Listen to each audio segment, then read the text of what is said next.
comparing notes. I'm going to get around to Claude Sitton in just a minute, but there was Gene Roberts. He would start telling something, and then he would stop. And then there was this silence that went on, and somebody else began to talk. And for 20 minutes, you wouldn't hear another word out of Gene Roberts. He was right in the middle of a sentence, like comma, you know.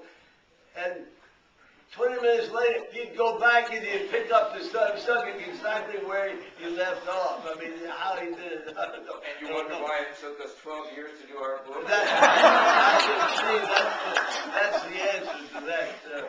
But mentioning Claude Sitton, now I have to, all the great reporters that I have worked with, I think Claude Sitton was absolutely the hardest working reporter that I have ever known in my life. I mean, when we would sit around like at night and maybe we might have a few drinks or something like that, there's old Claude with with the invented Claude Sitton notebook, writing stuff down. But of course, I was the Times Picayune, that was my main job, of course, but I was a stringer for Newsweek as well as the New York Times, and during the Mac Charles Parker case, now I don't know whether you should be familiar with that case, because that was, in my estimation, the last classic lynching in the United States, in which a black man accused of a crime, and it happened to be a rape of a white woman, taken out of jail by a lynch party, taken out, killed, body dropped in the river. See, we're great in Mississippi about dropping bodies in rivers. I mean, we seem to do that. You know, that's where Emmett Till wound up in the river. So did Mac Charles Parker. But anyway, Claude called me, and he was running late to get over to cover the story. This was right in the middle of the Mac Charles Parker case. He had been lynched, and the body had not been found, and of course we were covering whatever stories we could pick up along the way, and one of them was the mother of Mac Charles Parker. So I was out there in Leamington, I believe, but Claude had asked me to cover for him until he got there. So he arrives the next day, but he picks up the Times Picayune, my paper, because it's widely circulated down that area. And the mother of Emmett Till, one of the things that she was distraught, of course. Not of Emmett Till, I mean of Mac Charles Parker. I beg your pardon, we took so many things good. And she had said, Lord God, Lord God, Lord God, they've taken my boy. And so the next morning in the Times Picayune, it comes out, you know, this Lord God, Lord God, Lord God.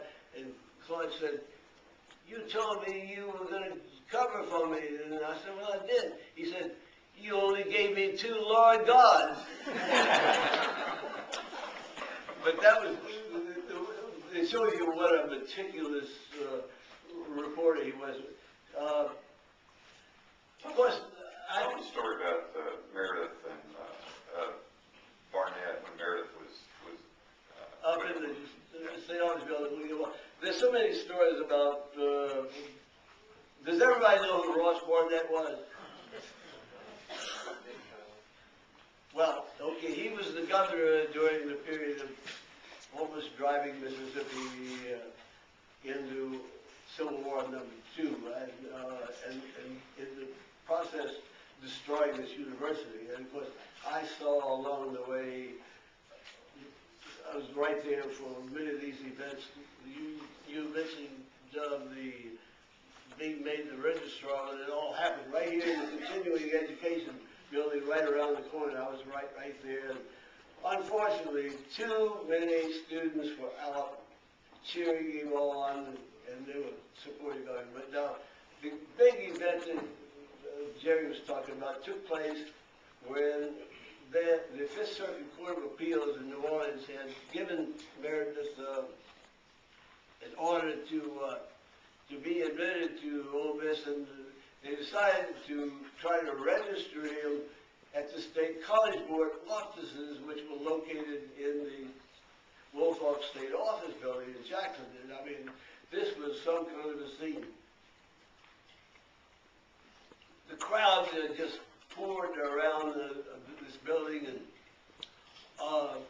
finally this automobile drives up, and the government automobile, three people get out. One of them is a tall, wavy-haired man, and just as well, John Doerr, who to the moment, who throughout the whole Battle of Oxford, the Battle of all this, was, you talk about hero, he is my hero.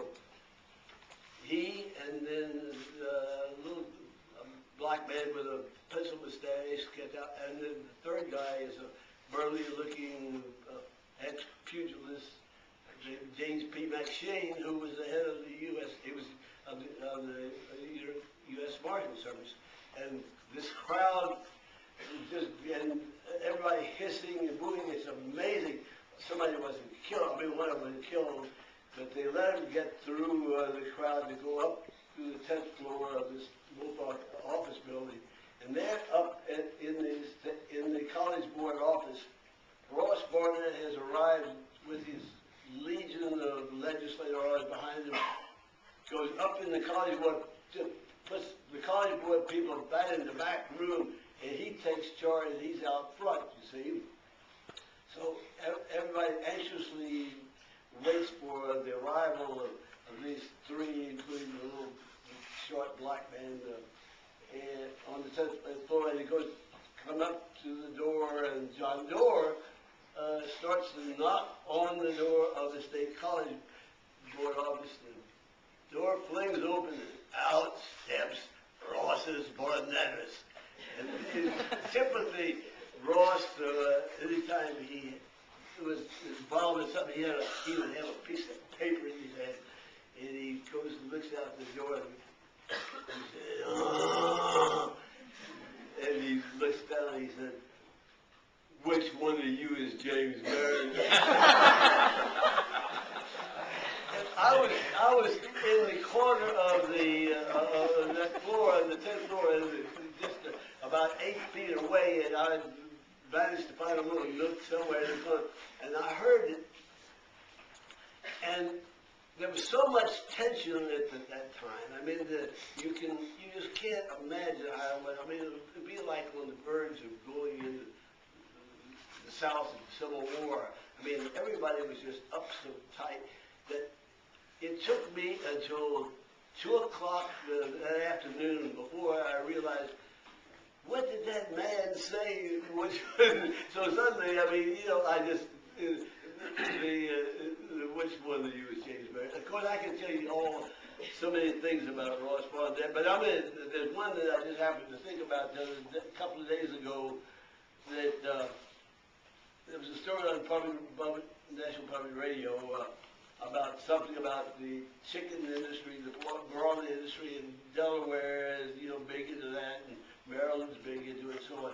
Anyway, there had been, so the poultry industry was a big industry back there in Mississippi, it's part of it, see, back in that period. Now, we talk about, now here we are, this is 1962 now, we have to bring your minds back to 1962, okay?